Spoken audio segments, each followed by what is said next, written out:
and welcome back for those who have been listening for the first time. This is the Before I Go podcast, and I am really glad I'm alive today because that's another chance for me to give away some of the stuff that is not mine to give away, but hey, take it anyway. You've already got it. So the Before I Go podcast, for those who haven't listened to the first episode, is based on a number of things, but the easiest way of describing what this podcast is about is that one of my closest mentors, friends, human beings that I'm very grateful for, Jeff's mother would say to him, "Jeff, people only say what they want to say when they're walking out the door." And so I am inspired to create this so that we don't have to wait till people are gone before we get to hear from them about what really matters to them and what they would want to leave for generations to come in the hope that it would help others. So that's where the name Before I Go came from, and let's keep creating. So today, episode 3, I will entitle the Lie Detector Test, and I do this with plenty of people that I work with and share space with when the time seems right. And the Lie Detector Test, the best way I could describe it is, for those of you who have kids or everyone has been a child, right? It is so easy for us to see in another human being what they are capable of and their potential. So when I look at my 3 kids, I can look each one of them in the eye with absolute conviction and say to them that they are creative and beautiful and gifted and capable of so much more than they think. And I know that if you strap me to the lie detector test and you run that system on my arm, it will come back as green and say that I am telling the truth. And I also know that if one of my kids is in a moment of low quality thinking about themselves and what they're capable of, they too could take the same lie detector test and say, "Dad, I think I'm a failure." All right? And if they hold on to that thought, they'll believe it and it will come back saying that they are telling the truth as well. So who's telling the truth, right? I believe in their infinite creative potential to make amazing things happen for themselves and other human beings, and they feel really little and think that they are small and weak and not good enough. Who's telling the truth if the lie detector test comes back as green, right? We both are. And that's at the heart of this, is it is all made up, right?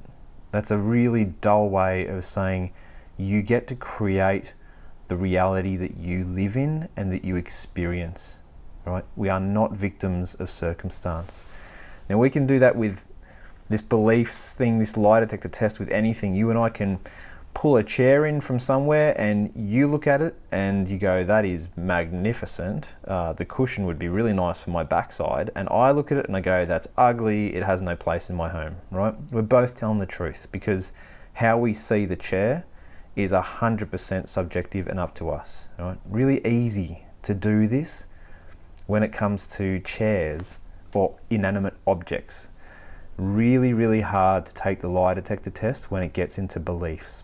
So what I do, and I've shared this in the past with a few people, looking at how your beliefs have changed over time is a really great compass now to understand that the convictions you hold about yourself and other people and about anything in life, as strongly as you believe what you are into and what you know is true, it changes over time, right? And the truth does not waver over time. Only our beliefs do. You can run this on what you believe about love, and just however old you are, go back, right? 5 years and try and remember what it is that you believed about love 5 years ago, or even when you were 5 years old, right? And then 10, 20, 30 years of age, 40, 50, 60, 70, however old you are, you will 100% have a very different belief system about love now than you did in the past. Yet at every stage of your life, you weren't lying to me or yourself, right? You were telling what was true to you in the moment. So we're always encouraged to go, "Look, you don't make it. I'd never make it," right? My beliefs are going to change as predictably as the weather is over the duration of this life. And that is wonderful because I have no end to my ability to learn more and understand more and connect more. We only suffer when our beliefs feel like they are concrete. And then when anything argues with those, particularly our experiences, we suffer because our reality gets fractured. So, oh man, I know this is a lot of conceptual stuff, but it's not conceptual to me. So I don't know, if this is breaking your head, turn it off, go for a walk, go and have a coffee, or a relax, call a friend, go pat a cat, do something else if my words and what you're hearing right now are confusing. Otherwise, strap yourself in, right? I've got some notes in front of me that are going to prompt me to run with this. Here's another thing, right? So beliefs over time change, and we judge everything, right? I judge the crap out of everything because my perception of what's out there is limited to this idea of myself, my experiences, and how I attach meaning to the world. You do the same thing, right? You judge everything, right? The idea that you're not meant to judge is crazy. If you ever have time, and if this is it, go and do the work by Byron Katie. It's brilliant stuff, and it will help you understand the limitations of your beliefs. All right? I'm going to refer to quite a few different creators as we go through today, and they all have guides, and none of them have the only way. So Byron Katie's the work very much worthy of an investment of your time and attention if you can stay open enough for it. So we judge everything, right? And we judge objects, and we judge people, and we judge each other, and we judge God. And those judgments, if we hang on to them, we think they're real and they're true, and they're not. So you can have a heck of a lot of beliefs about any subject you want over time, and they're going to change. One of the most toxic things that I have experienced in myself and other people is this unconsidered thought that goes on to our experiences so that we can make sense of the world that we're having this experience in, right? This is the unconsidered thought, and it means that, right? So you will have an experience, or you'll make an observation in life, and then you will, real quick, add the phrase, often unconsciously or subconsciously, and it means that. And we go and take what was the purity of a creation and distort it through our own filtered meaning. So let me give you an example, right? He didn't smile at me, and it means that. Pay attention to the story you are creating about others and yourself, right? If you find yourself adding the words, and it means that, you are creating your version of reality, and it's not the truth. It's just your version. And then you figure out how you feel. So he didn't smile at me, right? And it means that? It means nothing. It means he didn't smile at me. That's it, right? It's raining outside. Okay? And it means that when you add that phrase, now you are the author of your reality and your creation, and you get to choose what that looks like. It's raining outside. I grew up and heard, I don't know where I heard it from, but I hung on to it, that when it rained, it was generally not good, right? And that's ridiculous. The rain does not know the difference between good or bad, right? The rain is, and that's all. And then you can attach whatever meaning you want to it. Now when it rains, I run in it, and I love it. And I hope I can keep doing that for as long as possible. So pay attention to, it's so quick, it's so fast, your personal meaning that you attach to things that you take as being gospel or the truth, right? And it means that. It means whatever it means to you, and don't forget that you're creating it. So there's this, I don't want to push us towards literalism, right? Because that's also empty, right? The phrase, and I can't remember where it came from, literalism is the lowest form of meaning. So I'm not trying to say just become meaningless and nothing and just fly by the seat of your pants. We want both, right? We want literalism, or what I would say is reality, for all of us, and then meaning. So you want both, right? The reality is you get to choose and create what your experience of true reality is, right? So stop being a victim of circumstance. What you choose to think about your circumstances creates your reality of them. Right? I'll say that again. What you choose to think about your circumstances creates your reality of them.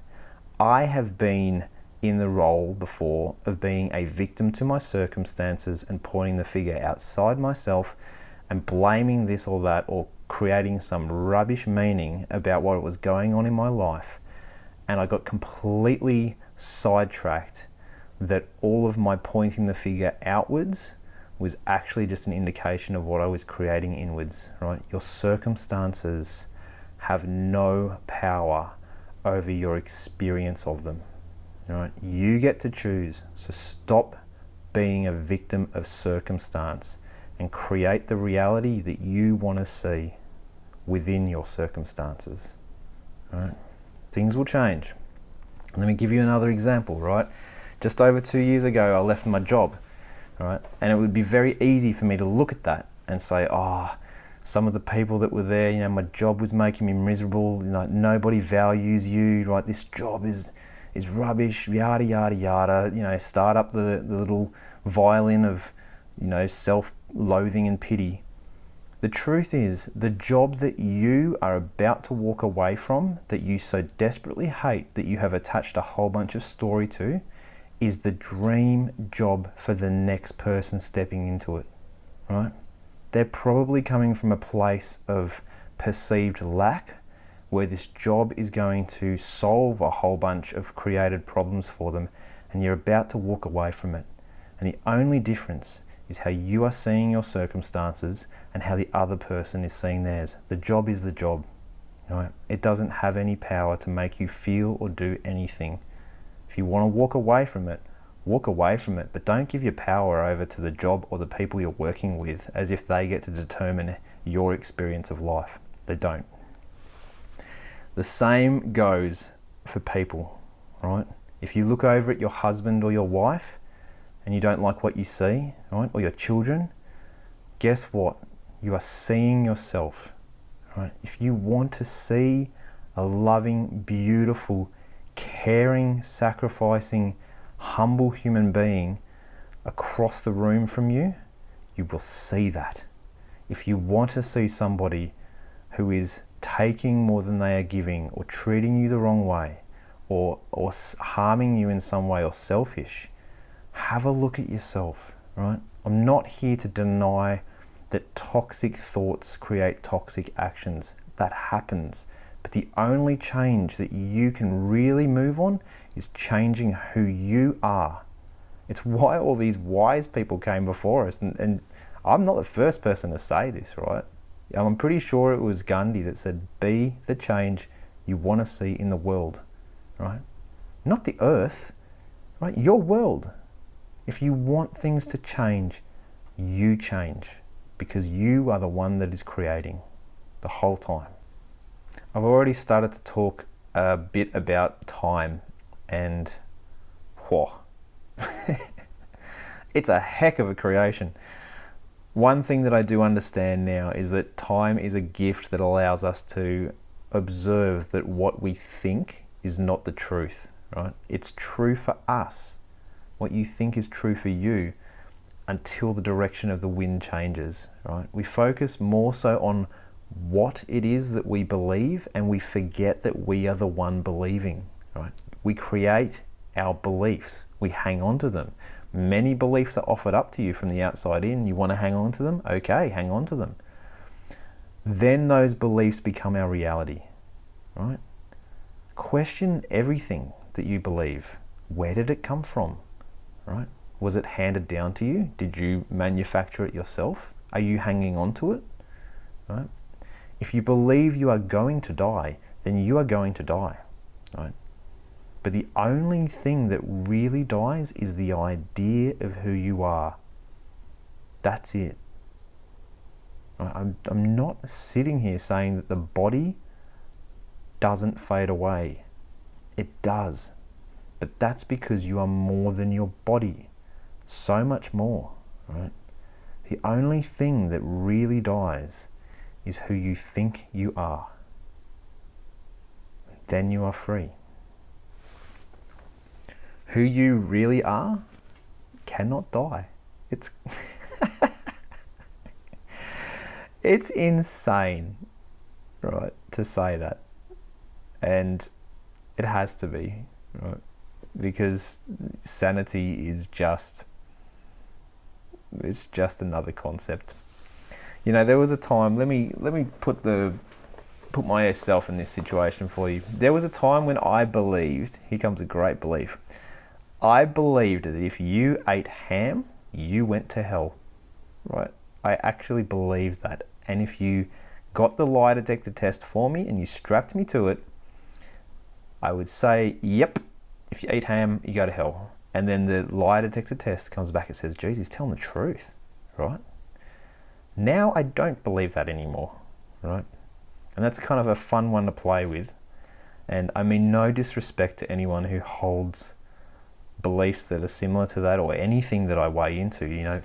Believe what you believe. Listen to the last episode I talked about. I've got a very simple, for me at least, compass to help me understand whether my beliefs are serving me and other people well or whether they are harming me by holding on to them. So there was a time when I believed that if you ate ham, you went to hell. Now, to take it to another level, there was a time when I believed in hell. And I don't. In fact, I was telling the truth when I said that hell exists.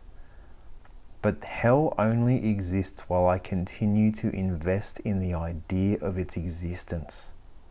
Right? If you are afraid of hell, stop creating it. There is no hell except for the idea of it. And that in itself is torturous enough. Who would you be if you never had the thought or the idea that there was hell to be afraid of? Right? It's a very, very compelling, fearful thought.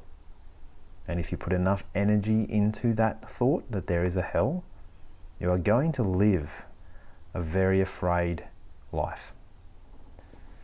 But each to their own.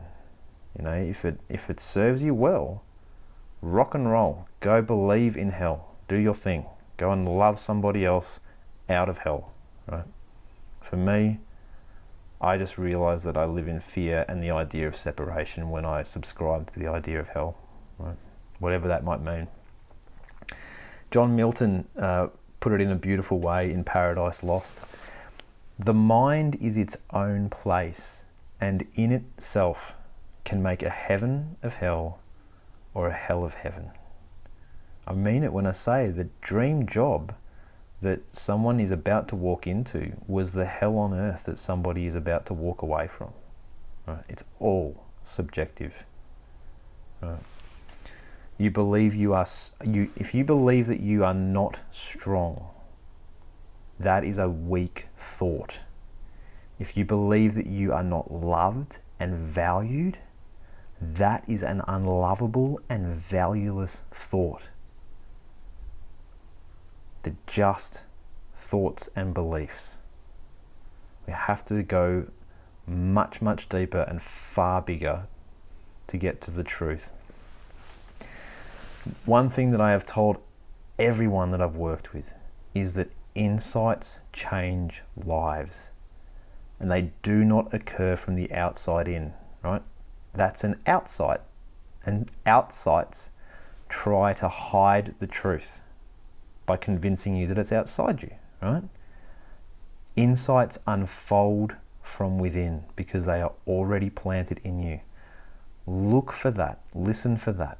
I feel like I'm getting repetitive because it's either a belief that I've got and it serves me well and the people I work with well.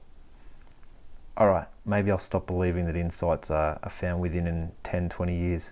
I don't know, right? But for now, damn it, look inside and you may find that what you've been looking for is there. There's there's a thing I've been thinking for a while now. Well, it's not a thought, it's an insight I had, and that's it. This is the insight. Mass consensus is not the truth, right? It's just mass consensus. I pray that whatever system you find yourself in, you will feel the weight of consensus, right? Because enough people have to believe in something together to have the idea that they are united to create a system, right? You subscribe to a shared, whatever it may be, set of values or behaviors or beliefs or ideas or whatever they are, right? Please don't mistake mass consensus for the truth. Mass consensus is just mass consensus. The truth does not need any defending. There's a brilliant quote on that, right? The truth doesn't need defending. I have wrestled with this, with my ego, right? But it's so true. The truth doesn't need defending. So any time that you find yourself arguing for something and really going at it with another person, all you are really defending is the idea or a concept or something that you have created that is going to fade away. Right? It's temporary.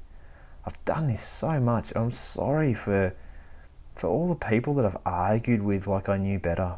No, I didn't. All I was doing was just strongly trying to defend something that I thought was true, and it turns out it's just something that I created. That's all. So if you find yourself trying to defend what you think is the truth, and you're in a win-loss or an attack, lose, attack, gain situation, just walk away, right? Take a breath and leave it. The truth doesn't need defending, right? Whenever I start to get into this place where I'm trying to convince someone of something and they're not agreeing to it and they've got their own position, I'm learning to just stop and understand and accept, okay? There must be a deeper way of connecting than what is pushing us apart. So stop clinging to your creations so much. They weigh you down, right? They weigh you down. Thanks so much for listening and sharing this space with me. I really, really hope this has served you well and it continues to do so for years to come. I love helping others, so if you would like to experience the power of creating together, please reach out to me. I'm here to help. And if you want to be on the podcast and leave a legacy, check out the contact details on my website, lyndenrochford.com, or you can find me on Facebook. I'd love to hear your story before I go. Wishing you so much love from the inside out. I'll see you soon.